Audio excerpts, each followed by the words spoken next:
Todo lo que te enseñaron sobre Chief Joseph es una mentira cuidadosamente construida. Hollywood te vendió la imagen del noble salvaje que se rindió con dignidad. La historia oficial te muestra un líder espiritual que pronunció el discurso más poético jamás registrado en la frontera americana. Pero lo que voy a revelarte en los próximos minutos destruirá esa narrativa reconfortante. Porque la verdad sobre Joseph es mucho más perturbadora, más compleja, y revela uno de los engaños más elaborados en la historia de la propaganda estadounidense. Mi nombre está detrás de años investigando archivos militares, cartas personales traducidas del Nez Perce, documentos del gobierno que permanecieron clasificados durante décadas, y testimonios de soldados que estuvieron allí. Y lo que descubrí me persigue, porque Joseph no fue el líder pacífico que aceptó su destino. Fue un hombre al que le robaron todo, incluyendo su propia historia. Y aquí está lo que ninguna película te va a contar. Empecemos por destruir el mito más grande. Ese famoso discurso. Ya no pelearé más para siempre. 5 palabras que se convirtieron en símbolo de resignación noble, de aceptación digna de la derrota. Las escuchaste en documentales. Las leíste en libros de texto.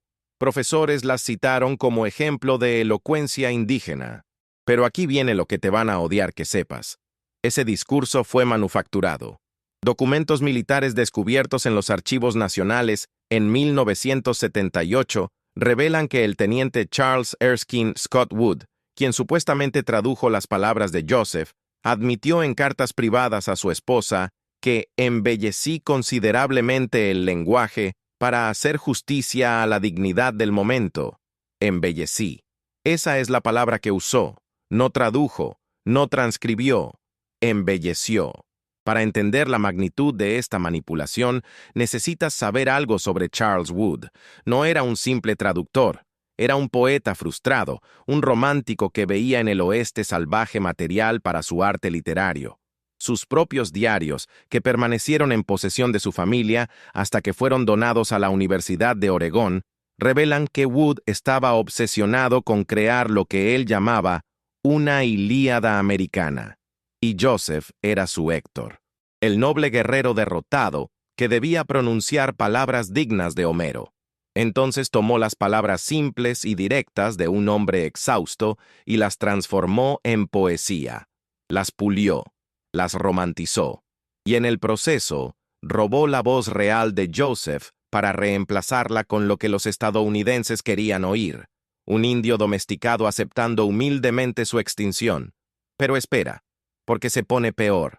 Testigos Nez Perce, que estuvieron presentes ese 5 de octubre de 1877 en las Bear Paw Mountains, a solo 64 kilómetros de la frontera canadiense, recordaron algo muy diferente.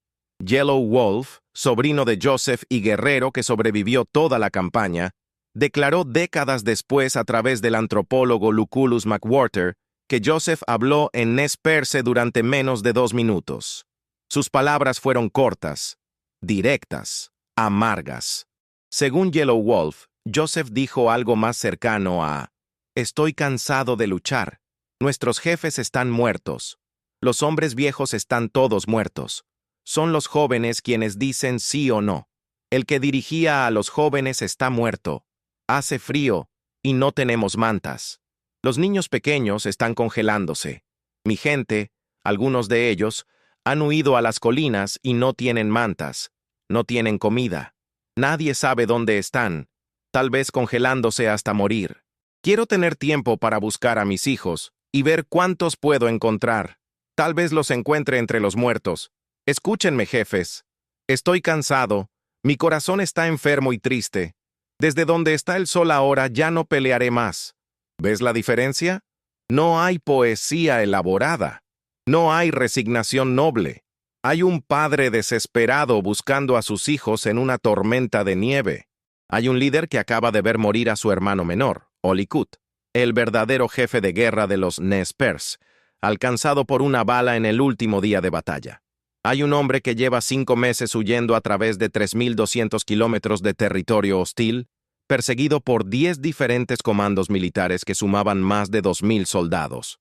Hay agotamiento. Hay desesperación, hay derrota, pero Wood necesitaba algo más elevado. Algo que los estadounidenses pudieran citar sin sentir culpa. Algo que transformara un genocidio en tragedia romántica. Y funcionó perfectamente. Esa versión editada, pulida, romantizada de las palabras de Joseph se publicó en periódicos de costa a costa. Fue reproducida en Harper's Weekly. Fue citada en el Congreso. Fue usada por reformadores que querían mejorar la política india como evidencia de que los nativos podían ser civilizados. Joseph se convirtió instantáneamente en el indio bueno, el que aceptó su lugar, el que no causaría más problemas. Perfecto para la narrativa que Estados Unidos necesitaba en 1877. Los indios habían perdido, pero con dignidad, y ahora podían desaparecer tranquilamente en las reservas mientras la nación celebraba su centenario de libertad. La ironía es tan brutal que duele. Pero aquí está lo que realmente necesitas entender sobre Joseph.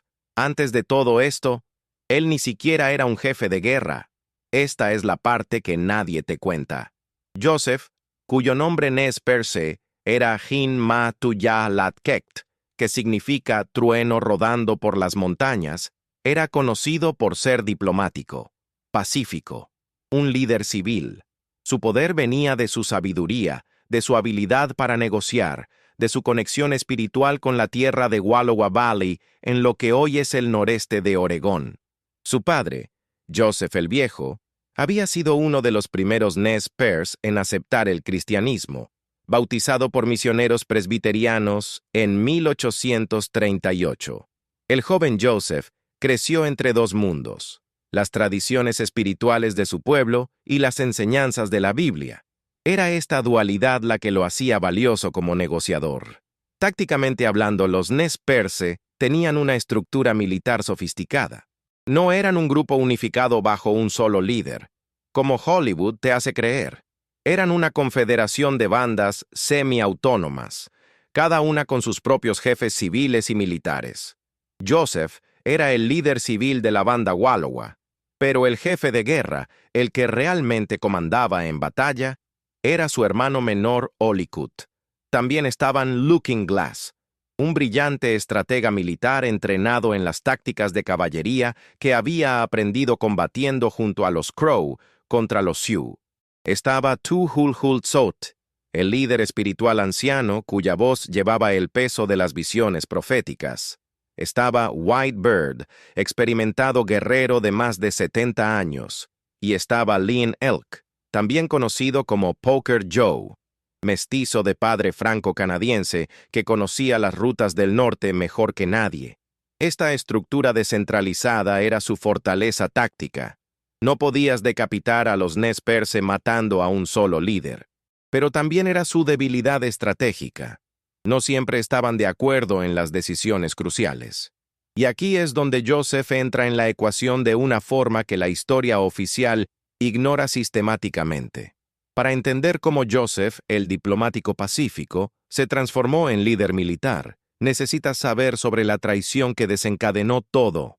En 1863, el gobierno estadounidense negoció un tratado con algunos jefes Nez Perce, que cedía más de 3 millones de hectáreas de tierra tribal, incluyendo el sagrado Wallowa Valley. El problema es que los jefes que firmaron no tenían autoridad sobre esas tierras. Imagina que alguien de otro estado firma un documento vendiendo tu casa sin tu permiso, y luego el gobierno dice que es legal porque alguien de tu misma nacionalidad firmó. Así de absurdo era jurídicamente. Pero para el gobierno, un indio era un indio, y un tratado era un tratado. Joseph el Viejo rechazó ese tratado hasta su muerte en 1871. Sus últimas palabras a su hijo fueron documentadas por varios testigos blancos que estaban presentes, incluido el agente indio John Monteith. El viejo jefe, moribundo en su tipi, tomó puñados de tierra del Wallowa y se los dio a Joseph, diciendo: «Mi hijo, mi cuerpo está volviendo a mi madre tierra, y mi espíritu está yendo muy pronto a ver al gran jefe espíritu. Cuando me vaya, piensa en tu país. Tú eres el jefe de esta gente. Siempre recuerda que tu padre nunca vendió su país. Unos pocos años más y los hombres blancos te rodearán. tienen los ojos en esta tierra. Mi hijo, nunca olvides las últimas palabras de tu padre moribundo. Esta tierra tiene el cuerpo de tu padre. Nunca vendas los huesos de tu padre y tu madre. Joseph llevó ese mandato como una carga sagrada. Durante 6 años, de 1871 a 1877, viajó repetidamente a reuniones con oficiales del gobierno, con el general Oliver Otis Howard, con agentes indios, argumentando legalmente que el tratado de 1863 era inválido. Y aquí está el giro que te romperá el corazón. Tenía razón. Legalmente, técnicamente, moralmente, Joseph tenía razón. Incluso algunos abogados del gobierno admitieron privadamente en correspondencia que el tratado era cuestionable. Pero el problema era que para 1877 había más de 10,000 colonos blancos en territorio Nez Perce. Habían construido granjas, ciudades, tenían poder político y querían que los indios desaparecieran. El general Howard era un hombre religioso, un cristiano devoto que había fundado la Universidad de Howard para estudiantes negros después de la Guerra Civil. Se veía a sí mismo como moral, como justo, pero también era un soldado que seguía órdenes. En mayo de 1877, Howard le dio a Joseph un ultimátum: 30 días para que todas las bandas no tratados de los Nez Perce se mudaran a la reserva de Lapwai en Idaho o enfrentarían acción militar. 30 días para abandonar todo. 30 días para desobedecer el mandato sagrado de su padre moribundo. Joseph intentó cumplir. Esto es crucial.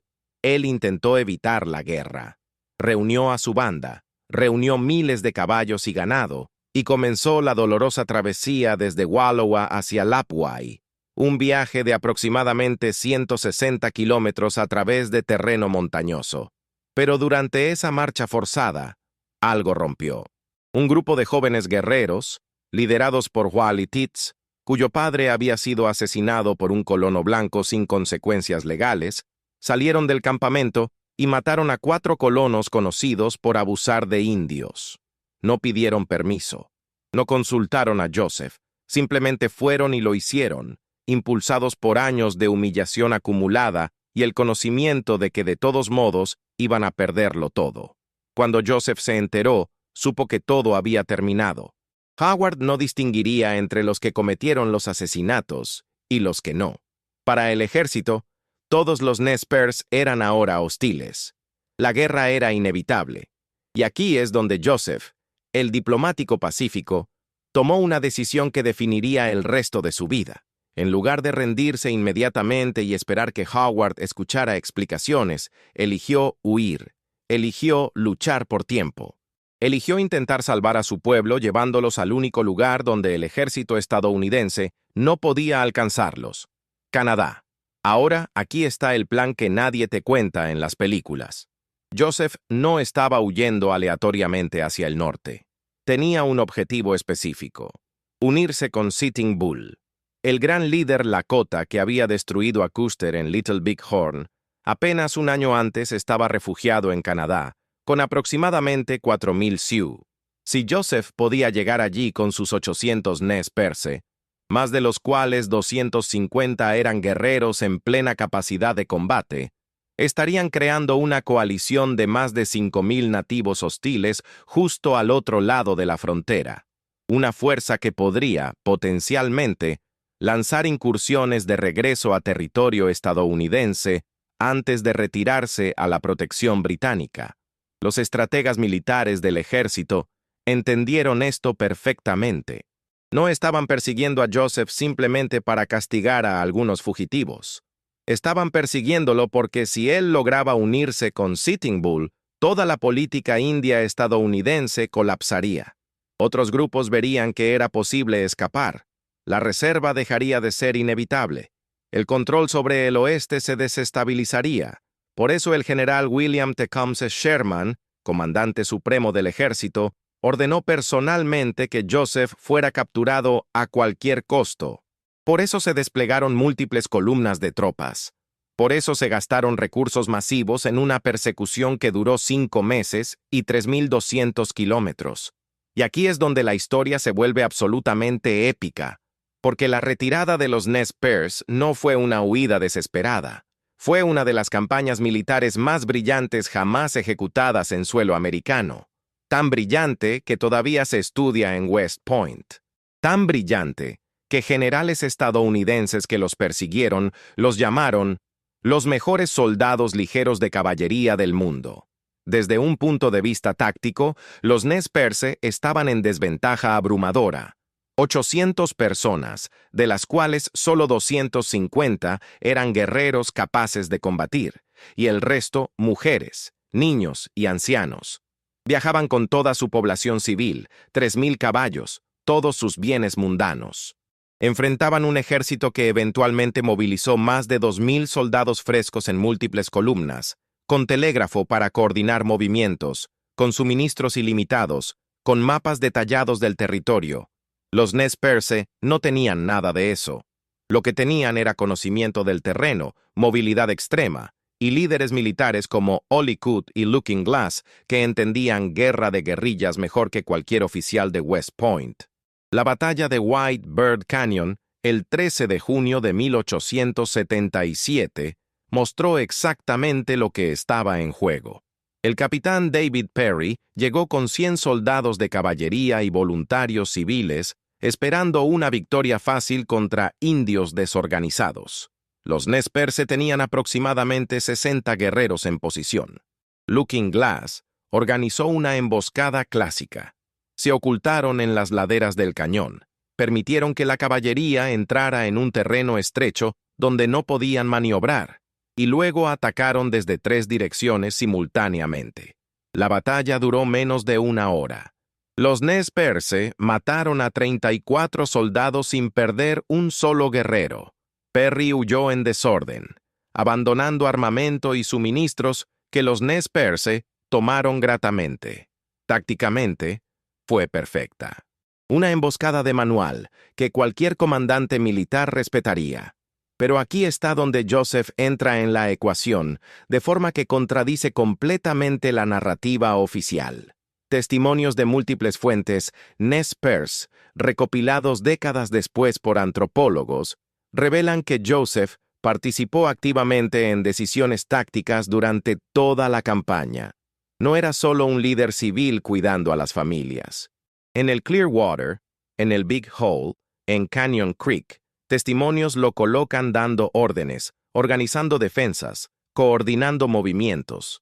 Yellow Wolf específicamente recordó que Joseph estaba siempre donde el peligro era mayor. Esto contradice la imagen que el propio Joseph cultivó después en sus discursos públicos, donde enfatizaba que él no era el jefe de guerra, que solo cuidaba a las familias. ¿Por qué mentiría Joseph sobre su propio rol? Aquí viene la parte que te va a hacer cuestionar todo. Joseph era inteligente.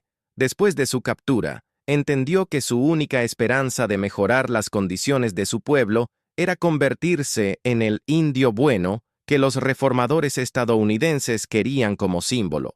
Si admitía que había sido líder militar activo, se arriesgaba a ser juzgado como criminal de guerra, tal vez ejecutado.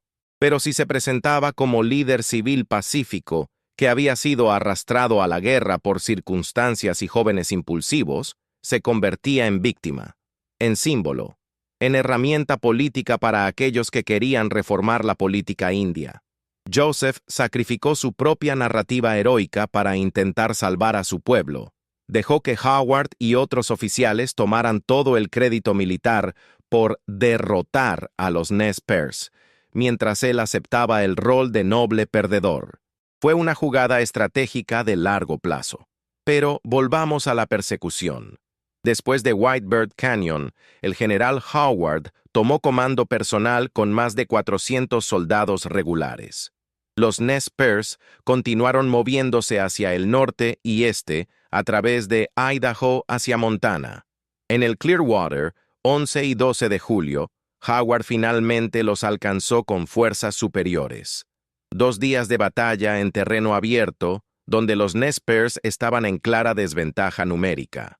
Pero usando el terreno brillantemente, posicionándose en elevaciones rocosas, los guerreros de Looking Glass y Olikut mantuvieron a raya a 400 soldados mientras las familias escapaban.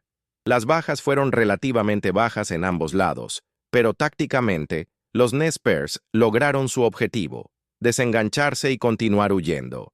Aquí es donde tomaron una decisión crucial que causó debate interno. Joseph y otros querían ir directamente al norte, hacia Canadá por la ruta más corta. Pero Looking Glass argumentó por una ruta hacia el este, hacia territorio Crow, donde tenía aliados de batallas previas. Su plan era cruzar las montañas rocosas por el paso de Lolo, descansar en territorio Crow, y luego girar al norte hacia Canadá. Era una ruta más larga, más de 1,600 kilómetros adicionales, pero Looking Glass estaba convencido de que los Crow les darían refugio temporal. Fue un error fatal. Los Crow, presionados por el ejército y temiendo represalias, no solo rechazaron a los Nez Perce, sino que algunos incluso sirvieron como exploradores para Howard. La travesía por el paso de Lolo fue épica por sí misma. Un sendero estrecho a través de las montañas Bitterroot, apenas transitable, donde tuvieron que desmantelar y reconstruir el camino en varios puntos para pasar con caballos cargados. El capitán Charles Round intentó bloquear el paso con una barricada y 35 soldados, en lo que después se burlaría como Fort Fizzle. Los Nez Perce simplemente rodearon la posición por senderos de montaña que Round ni siquiera sabía que existían. Pasaron sin disparar un tiro, y emergieron en el valle Bitterroot de Montana. Aquí viene un detalle que revela todo sobre el carácter de Joseph y la disciplina Nez Perce. Mientras atravesaban el valle poblado por colonos blancos, los jefes dieron órdenes estrictas: no robar, no atacar civiles, pagar por cualquier suministro que necesitaran. Varios comerciantes de Stevensville después testificaron que los Nez Perce pagaron en oro y plata por provisiones. Se comportaron pacíficamente. Incluso ayudaron a un colono a reparar su cerca. Compara esto con las tácticas estándar de guerra de la época, donde los ejércitos vivían de la tierra saqueando lo que necesitaban. Los Nez Perce, supuestamente salvajes, mantuvieron mejor disciplina militar que muchas unidades del ejército estadounidense. Pero luego vino el Big Hole. 9 de agosto de 1877. Si hay un momento que define la brutalidad innecesaria de esta persecución, es este. El coronel John Gibbon, con 190 soldados y 34 voluntarios civiles, localizó el campamento Nez Perce en el valle Big Hole. Los jefes, creyendo que habían dejado atrás a Howard, se habían relajado. Las familias estaban descansando, recuperándose. Los guerreros estaban cazando. Era aproximadamente las 3 de la madrugada cuando Gibbon ordenó el ataque. No gritó advertencia. No ofreció rendición. Simplemente atacó un campamento dormido lleno de mujeres y niños. Los soldados entraron disparando a las tipis. Testimonios de supervivientes describen escenas de pesadilla. Niños baleados mientras dormían, mujeres corriendo en pánico bajo fuego de rifle, ancianos muriendo sin siquiera entender qué estaba pasando. Un soldado después admitió en su diario personal que fue más masacre que batalla en las primeras horas. Los guerreros Nez Perce, despertados por los gritos, respondieron ferozmente. En menos de 20 minutos, la sorpresa de Gibbon se convirtió en caos. Los guerreros organizaron una defensa desesperada que permitió a las familias escapar a través del río hacia las colinas boscosas. Luego contraatacaron, rodeando parcialmente a la fuerza de Gibbon y manteniéndola inmovilizada durante casi 24 horas. Las bajas del Big Hole definen la tragedia. Aproximadamente 90 Nez Perce murieron, de los cuales más de 60 eran mujeres, niños y ancianos. Entre los muertos estaba la esposa de Joseph y su hija recién nacida. También murió Balititz, el joven guerrero cuyas acciones habían iniciado toda la guerra. Del lado estadounidense, 31 soldados y 6 civiles murieron, con otros 38 heridos. Desde un punto de vista táctico-militar, Gibbon tomó una posición defensiva en una arboleda y esperó refuerzos de Howard. lo cual era la decisión correcta dada que estaba rodeado y superado en maniobra por guerreros enfurecidos que ahora luchaban por venganza. El Big Hole cambió todo. Los Nez Perce ya no eran fugitivos tratando de evitar la guerra. Ahora eran sobrevivientes de una masacre que habían visto morir a sus familias. La naturaleza de la campaña se endureció. Los guerreros comenzaron a atacar líneas de suministro del ejército. Robaron caballos. Quemaron estaciones de telégrafo para interrumpir comunicaciones. Emboscaron patrullas pequeñas. Era guerra total ahora, y los Nez Perce la ejecutaron con eficiencia brutal. La ruta continuó a través del Parque Nacional Yellowstone, apenas establecido 5 años antes. Este detalle geográfico es fascinante. Los Nez Perce fueron probablemente el primer grupo de turistas armados en atravesar Yellowstone. Encontraron grupos de visitantes acampando, y aquí nuevamente mostraron disciplina notable. No mataron a los turistas. Los mantuvieron brevemente como prisioneros para evitar que alertaran al ejército. Luego los liberaron con instrucciones de irse. Uno de esos turistas, George Cowan, recibió un disparo durante un altercado confuso, pero sobrevivió para escribir sus memorias, donde admitió que, considerando que estaban en guerra, los indios mostraron considerable restricción. Para septiembre, los Nez Perce habían cruzado 3 estados, peleado en más de 20 enfrentamientos, eludido múltiples columnas del ejército y estaban a menos de 100 kilómetros de la frontera canadiense. Estaban exhaustos. Habían perdido casi 1/3 de su población. Los caballos estaban al límite, pero estaban tan cerca, tan increíblemente cerca, y aquí es donde una decisión dividió a los líderes. Looking Glass, cuyo consejo de buscar ayuda a Crow había fallado catastróficamente, ahora argumentaba por descansar antes del empuje final. Estaban en territorio Montana, cerca de las Bear Paw Mountains. La frontera estaba a solo 2 días de viaje, pero la gente estaba rota física y emocionalmente. Necesitaban descansar. Poker Joe y algunos guerreros más jóvenes querían continuar sin parar. Sabían que Howard todavía los seguía, que el peligro no había pasado. Pero Looking Glass insistió, y su autoridad prevaleció. Acamparon en Bear Paw para recuperarse. Lo que no sabían era que el coronel Nelson Miles, con casi 600 soldados frescos, estaba marchando forzadamente desde Fort Keogh para interceptarlos. Miles había recibido información de exploradores Sioux y Crow sobre la posición Nez Perce, y crucialmente, Miles era ambicioso. Quería la gloria de capturar a Joseph antes de que Howard llegara y reclamara el crédito. Forzó a sus tropas a marchar más de 160 kilómetros en menos de 3 días, una velocidad brutal que dejó hombres y caballos destrozados, pero que lo puso en posición exacta. El 30 de septiembre de 1877, poco después del mediodía, la caballería de Miles apareció sobre la cresta. Los Nez Perce apenas tuvieron minutos de advertencia. Las familias corrieron para empacar. Los guerreros agarraron armas. Y comenzó la batalla final. La carga inicial de Miles fue desastrosa para él. Los guerreros Nez Perce, aunque sorprendidos, respondieron con fuego concentrado que destrozó las líneas de caballería. En la primera hora, Miles perdió 24 hombres muertos y 42 heridos, más del 10% de su fuerza. Entre los muertos estadounidenses estaba el capitán Owen Hale y el teniente Jonathan Biddle, ambos alcanzados por tiradores Nez Perce, que los identificaron como oficiales por sus uniformes. Tácticamente, los guerreros habían aprendido en meses de combate a priorizar blancos de alto valor. Pero entre los muertos, Nez Perce, en esa primera carga estaba Ollie Coote, el hermano de Joseph, el jefe de guerra, el brillante táctico, alcanzado por una bala de rifle mientras organizaba la defensa del perímetro sur. También cayó Tuhul Hulsote, el anciano líder espiritual, y Poker Joe, el guía que había advertido contra detenerse. En una sola tarde, los Nez Perce perdieron la mayoría de su liderazgo militar experimentado. Miles, viendo que no podía tomar el campamento por asalto, se asentó para un sitio. Rodeó la posición Nez Perce y esperó. Sabía que Howard estaba a solo 2 días de distancia con refuerzos. Sabía que los Nez Perce no tenían suministros suficientes.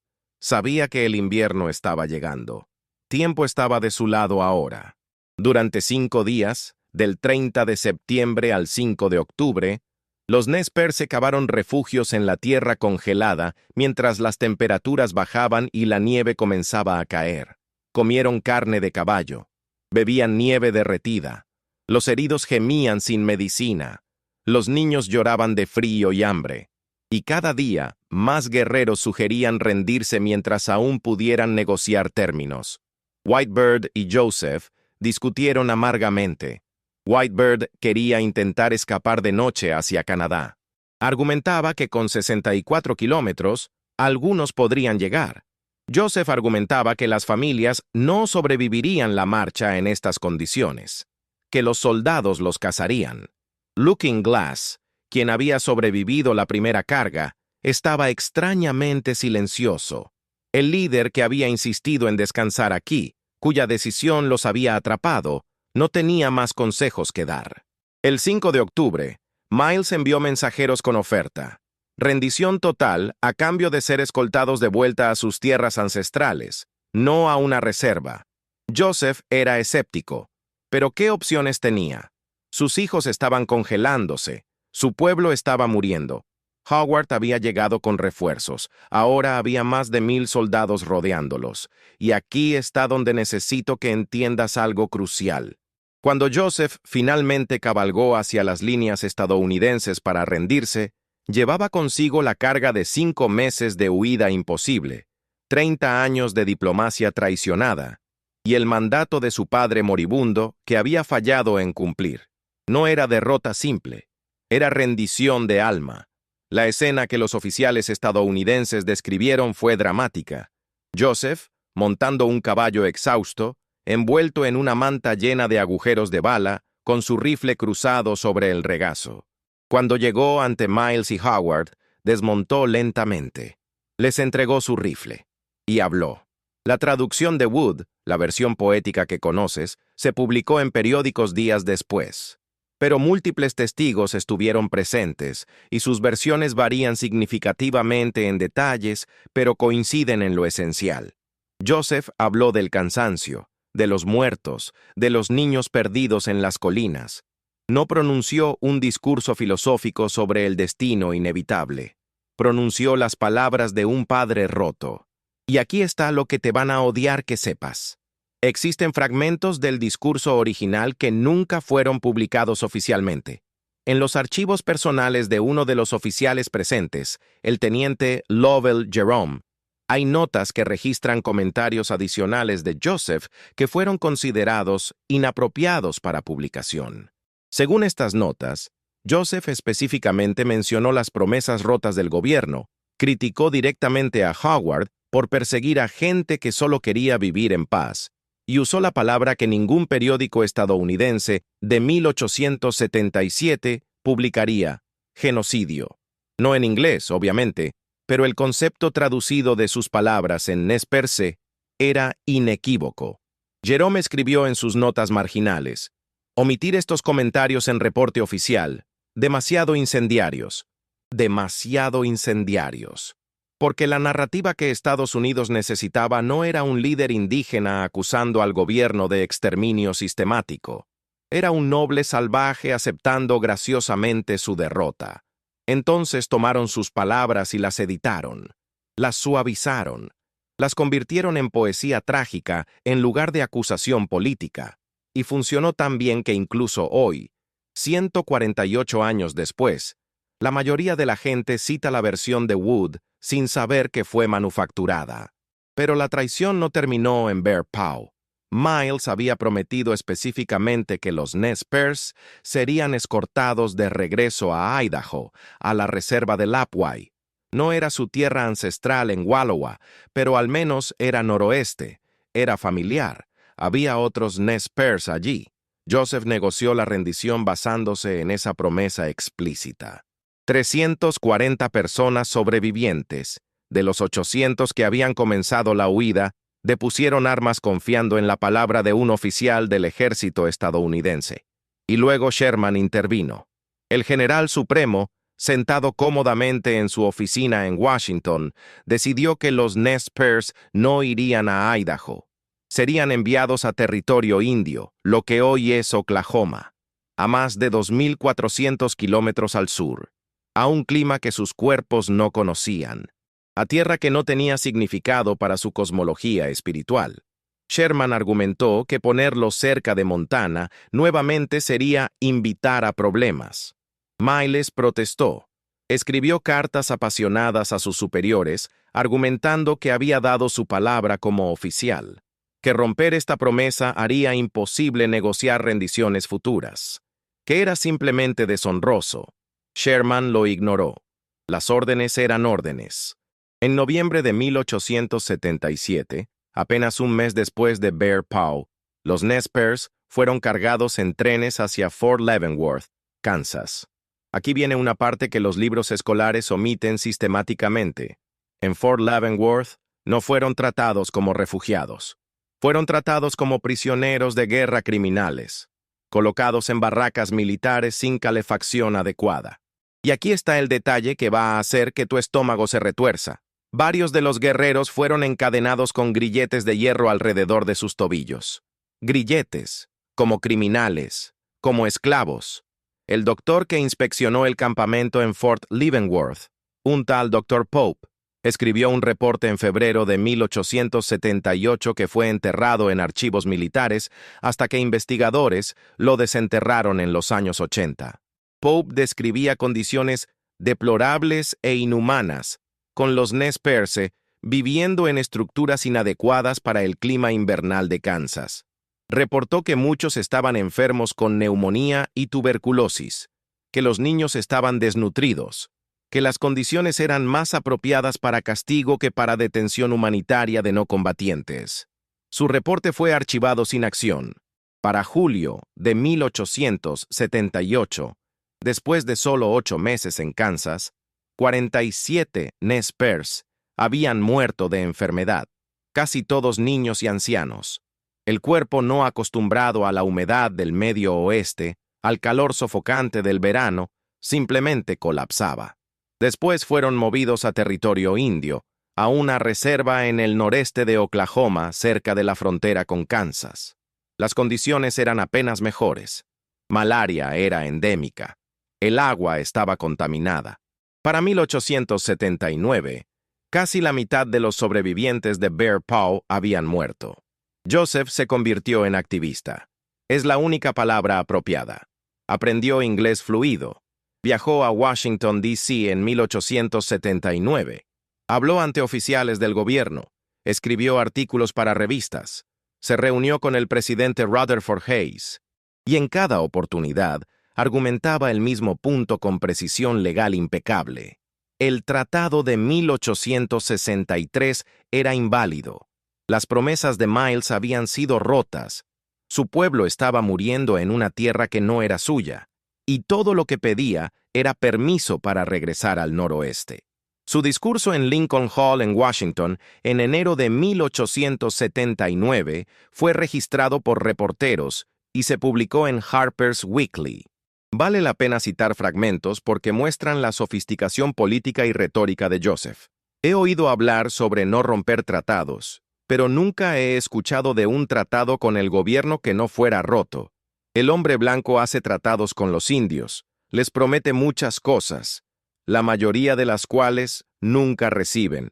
Cuando los indios tienen un gobierno que los trate justamente, entonces sabrán qué significa la ley. Eso no es el noble salvaje romántico de las películas. Es un político sofisticado usando ironía mordaz para señalar hipocresía. Joseph se había transformado completamente. El líder espiritual que amaba las tierras de Wallowa se había convertido en un activista urbano navegando los pasillos del poder en Washington. Y durante casi 2 décadas, viajó, habló, suplicó, negoció, haciendo todo lo humanamente posible para conseguir permiso para que su pueblo regresara al noroeste.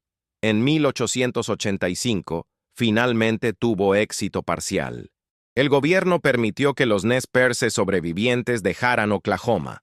Pero aquí viene el giro cruel. No podían ir todos al mismo lugar. Los que aceptaban el cristianismo y la civilización podían ir a la reserva de Labwai en Idaho. Los que mantenían las creencias tradicionales, incluyendo Joseph, fueron enviados a la reserva de Colville en Washington, más de 500 kilómetros al norte de Wallowa. Separaron a las familias basándose en religión. Dividieron a un pueblo que había sobrevivido 5 meses de guerra juntos. Era crueldad sistemática disfrazada de política humanitaria. Joseph vivió en Colville hasta su muerte en 1904. Durante esos 19 años, viajó repetidamente a Washington. Se reunió con el presidente Theodore Roosevelt. Fue invitado a eventos públicos.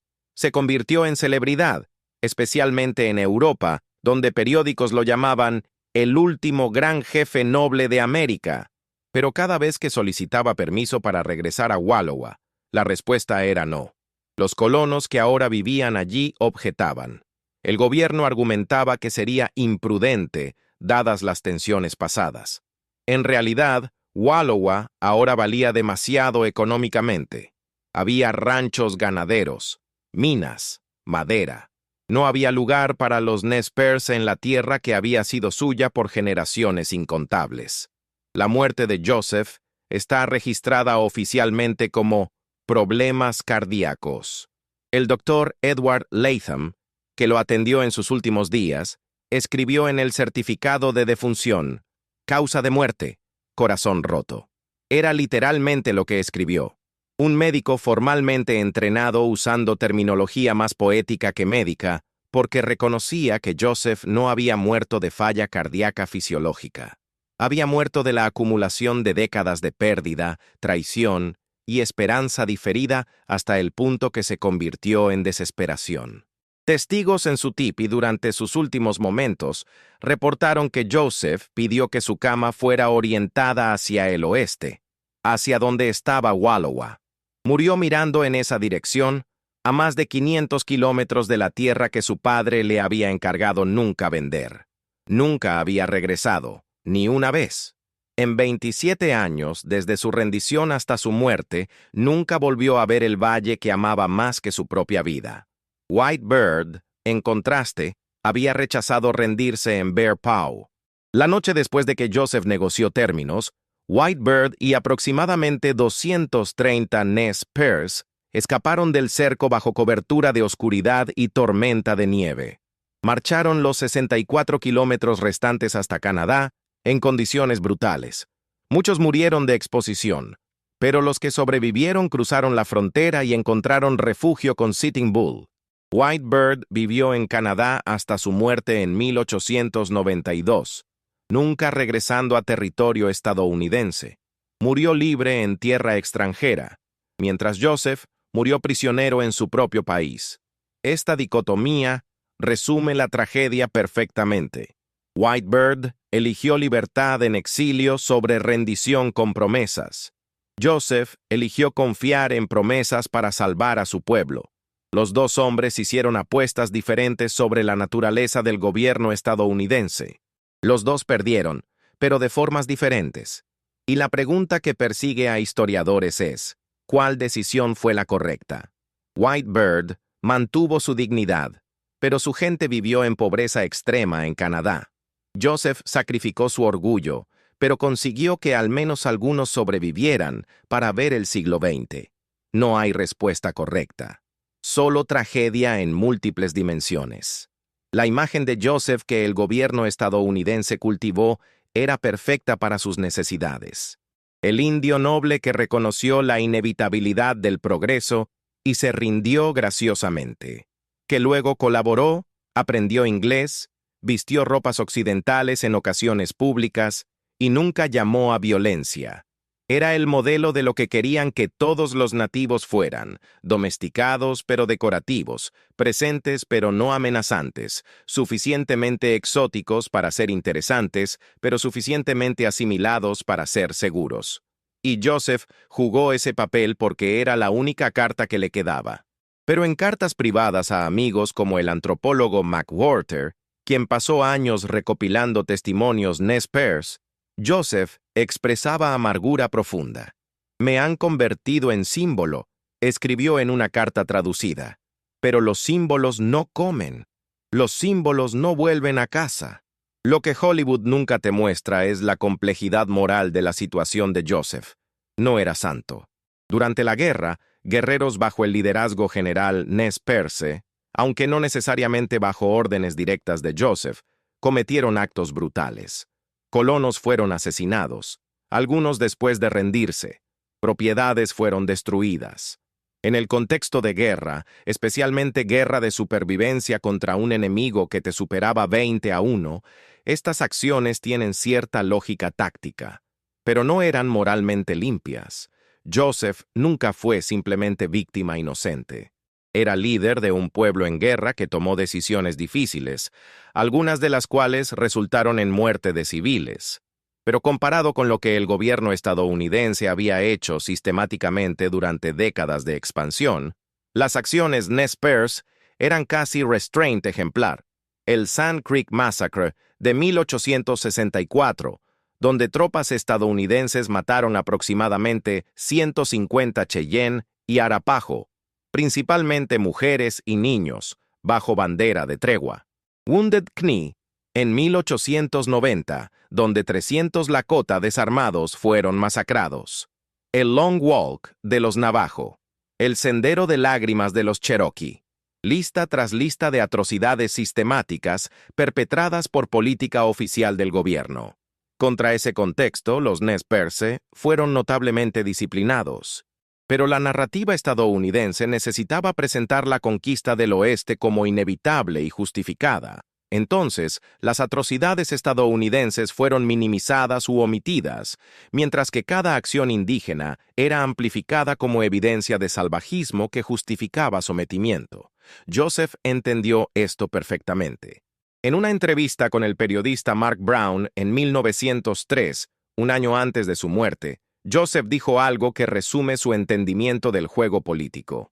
«Los blancos me dicen que debo perdonar al ejército por Bear Paw, por Oklahoma, por todo. Pero nadie me pregunta si el ejército debe ser perdonado. Me preguntan si yo perdono, como si el poder de otorgar perdón fuera la única forma de agencia que me dejan». Esa frase es devastadora en su claridad.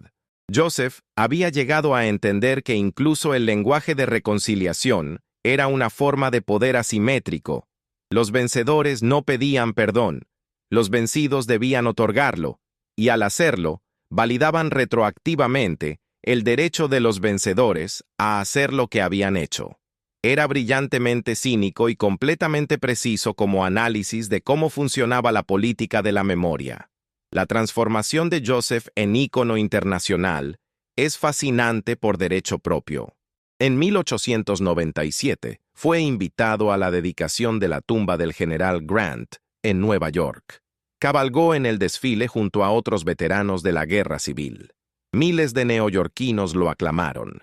Periódicos lo llamaron el General Lee de los indios. Una comparación que debe haberle parecido absurda, considerando que Lee había comandado ejércitos de 100,000 hombres, mientras Joseph había huido con 800 civiles. Pero la narrativa necesitaba equiparar guerras completamente diferentes para que la conquista del oeste tuviera la misma legitimidad romántica que la guerra civil. En Europa, intelectuales lo idealizaron aún más extremadamente. Periódicos franceses lo compararon con Napoleón en exilio. Escritores alemanes vieron en él un héroe nivelungo. Rusia, irónicamente dado su propio brutal sometimiento de pueblos indígenas siberianos, presentó a Joseph como evidencia de la barbarie americana. Era todo proyección. Nadie realmente entendía a Joseph como persona. Era una pantalla en blanco, donde cada cultura proyectaba sus propias ansiedades sobre modernidad, imperio y la destrucción de modos de vida tradicionales. El verdadero Joseph, según quienes lo conocieron íntimamente, era más complicado. El agente indio de Colville, Hal Cole, escribió que Joseph tenía sentido del humor irónico que confundía a visitantes que esperaban solemnidad india. McWhorter recordó que Joseph disfrutaba debates filosóficos y tenía comprensión sofisticada de filosofía occidental que había absorbido de años tratando con oficiales educados. Yellow Wolf recordó que Joseph podía ser severo cuando la disciplina lo requería, pero también reía fácilmente con niños. Era humano, complejo, contradictorio, como todos nosotros. Pero la historia prefiere íconos simples. Aquí está lo que realmente importa entender sobre Joseph. No fue derrotado por superioridad militar estadounidense. Tácticamente, los Nez Perce ganaron o empataron la mayoría de sus enfrentamientos directos.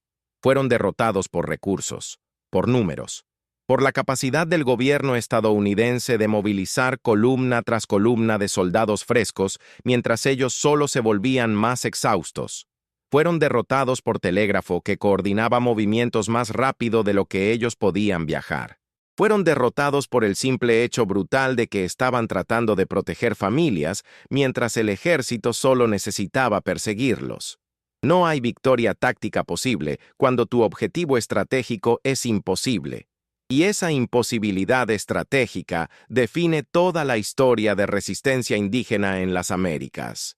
No importaba cuán brillante fuera el líder, cuán valientes los guerreros, cuán justas las causas. Las matemáticas demográficas y tecnológicas hacían la derrota inevitable. Lo único variable era el costo y la forma de esa derrota. Joseph entendió esto probablemente mejor que cualquier líder de su época. Por eso eligió preservar vidas sobre gloria. Por eso aceptó humillación personal si significaba que algunos niños sobrevivirían. Por eso jugó el rol del indio bueno durante casi 30 años, sabiendo que era manipulación, pero esperando que al menos obtendría algo a cambio. Y no obtuvo nada. Esa es la parte que te tiene que destrozar. Después de 30 años de colaboración, de buenos actos, de ser el modelo perfecto de asimilación, Joseph murió sin haber conseguido lo único que realmente quería: volver a casa. El gobierno tomó su cooperación y no le dio nada sustancial a cambio. Usaron su imagen para promover políticas de asimilación. Citaron sus discursos como evidencia de que los indios podían ser civilizados y cuando ya no lo necesitaban, lo dejaron morir en exilio. Colville, donde está enterrado, está aproximadamente a 600 kilómetros de Wallowa.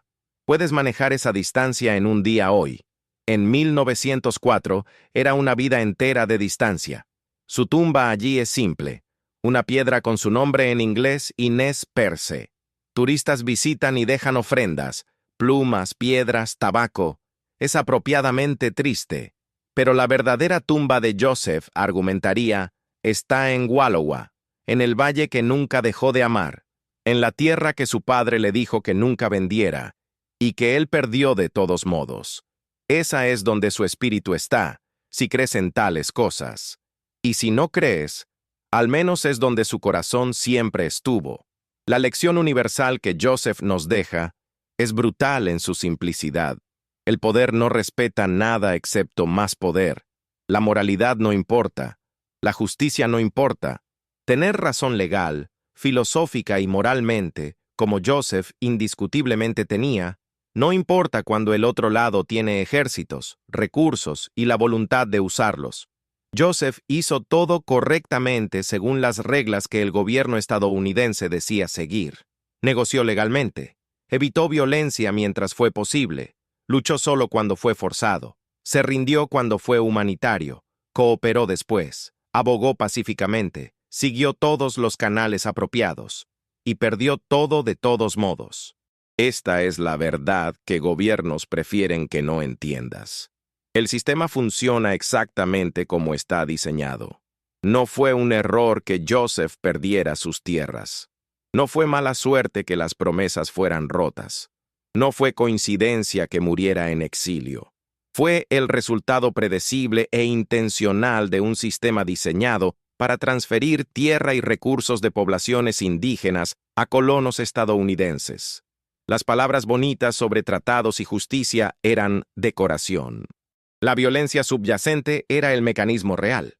Y Joseph, más que casi cualquier otro líder de su tiempo, Tuvo que enfrentar esa realidad con claridad brutal.